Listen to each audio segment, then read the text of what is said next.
আলহামদুলিল্লাহ, আল্লাহর অশেষ রহমতে এই মসজিদ আজ পূর্ণাঙ্গ রূপ লাভ করেছে।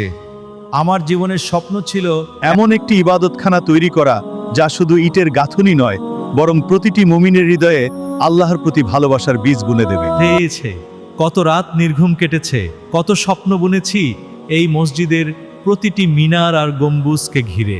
আজ যখন এটি বাস্তবে রূপ নিয়েছে, তখন মনে হচ্ছে আমার জীবনের সব সাধনা সার্থক হয়েছে। আমি চেয়েছিলাম এমন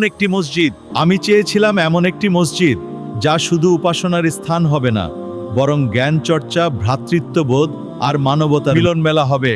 আশা করি এই মসজিদ যুগ যুগ ধরে মানুষকে আলোর পথ দেখাবে। এই মসজিদ নির্মাণে যারা আমার পাশে ছিলেন, যারা অক্লান্ত পরিশ্রম করেছেন, তাদের সবার প্রতি আমি কৃতজ্ঞ। এটি শুধু আমার একার স্বপ্ন ছিল না, ছিল আমাদের সবার সম্মিলিত। একটাই আরজি, আপনারা এই মসজিদের পবিত্রতা বজায় রাখবেন, শান্তির বার্তা সারা বিশ্বে ছড়িয়ে দেবেন। আল্লাহ আমাদের সবার পরিশ্রম কবুল করুন।